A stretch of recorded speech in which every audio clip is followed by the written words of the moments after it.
ఏంటి ఆ శ్రీ మహావిష్ణువు ఒక సామాన్యురాలి ఇంటికి భోజనానికి వచ్చారా? అవును, ఆమెనే తూర్పు గోదావరికి చెందిన డొక్క సీతమ్మ. అపర అన్నపూర్ణగా పేరుగాంచిన ఆమె తన జీవితాన్ని అన్నదానానికి అంకితం చేసింది.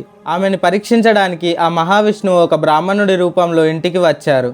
సీతమ్మ విస్తరి వేసి వడ్డించింది. అప్పుడు ఆయన ఒక షరతు పెట్టారు.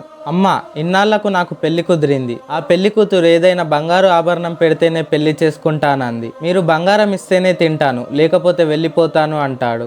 అప్పటికి అన్నదానాల కోసం తన నగలన్నీ అమ్మేసింది. సీతమ్మ దగ్గర కేవలం ఒక బంగారు కంటి మాత్రమే మిగిలింది. భర్త వద్దంటున్నా వినకుండా వచ్చిన అతిథి విష్ణు స్వరూపం. ఇది ఇస్తే ఆయన పెళ్ళన్న అవుతుంది, ఒంటి మీద నగ ఉంటే ఏమొస్తుంది, నాకు ఆయన ఆకలి తీర్చడమే ముఖ్యమని ఆ చివరి నగ కూడా దానం చేసింది. ఆ బ్రాహ్మణుడు తిని ఆ నగని అక్కడే వదిలి వెళ్ళాడు. అయ్యో మర్చిపోయాడు అని ఆయన్ని ఊరంతా వెతికిచ్చినా దొరకలేదు. దానంగా చేసింది తిరిగి ధరించకూడదు అని ఆ నగని అక్కడే పెట్టి పడుకుంది.